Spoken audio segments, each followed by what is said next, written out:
జైషే మొహమ్మద్ శిబిరాలపై దాడులు సరైన నిర్ణయమని నావికాదళ విశ్రాంత అధికారి ఎంఎన్ రావు చెప్పారు. ఇది దేశం గర్వపడాల్సిన సమయమని అన్నారు.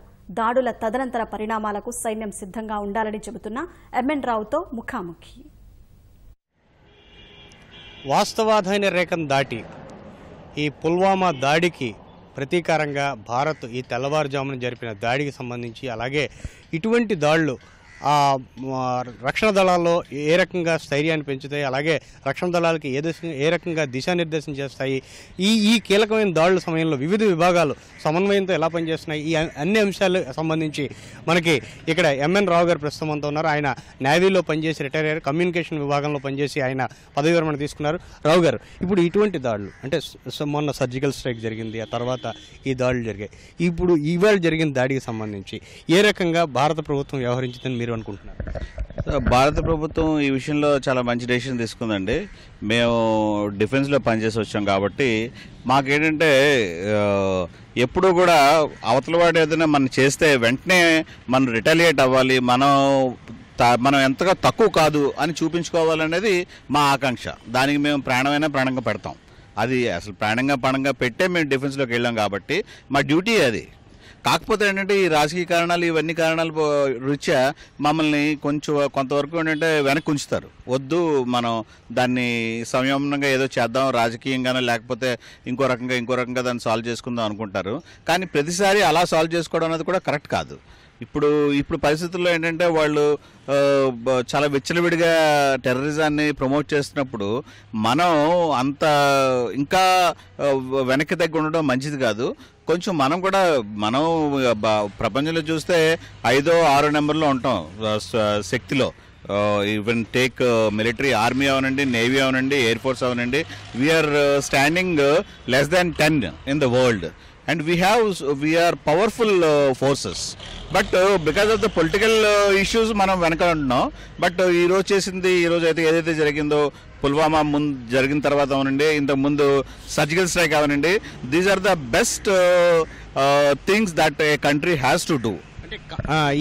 ఇటువంటి దాడుల సమయంలో అన్ని విభాగాలు నేవీ, ఆర్మీ, ఎయిర్ ఫోర్స్ ఈ విభాగాలన్నీ కూడాను సమన్వయంతో వివిధ కమ్యూనికేషన్లు కానీ ప్రధానమైన కమ్యూనికేషన్ విభాగంలో మీరు పనిచేశారు. ఇవి ఎట్లాగా పనిచేస్తూ ఉంటాయి? ఏ రకంగా ముందుగానే సంకేతాలు ఇస్తారా వీళ్ళందరికీ? ఇది దాడులు జరిగే ముందు ఏంటంటే కమ్యూనికేషన్ డివిజన్ కంప్లీట్గా అలర్ట్గా ఉంటుందండి.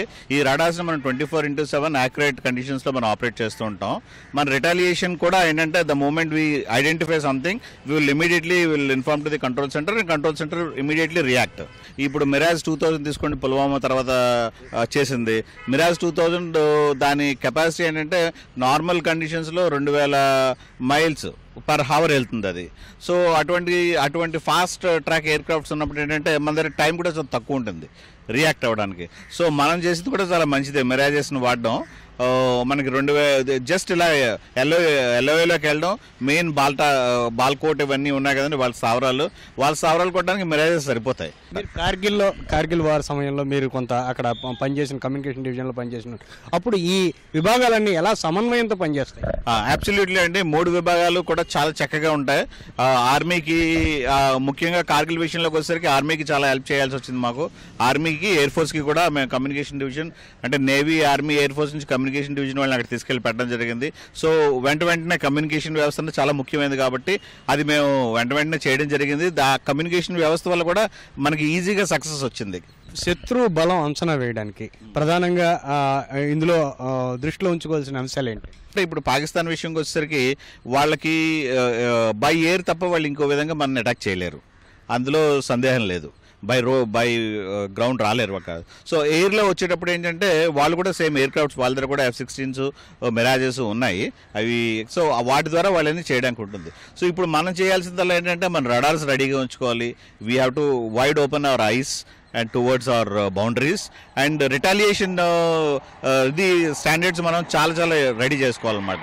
ఇప్పుడు ఒక రడార్ ఐడెంటిఫై చేసిన వెంటనే రడార్ సిగ్నల్ని గన్స్ పంపించేస్తుంది, గన్స్ ఫైర్ అయిపోతాయి.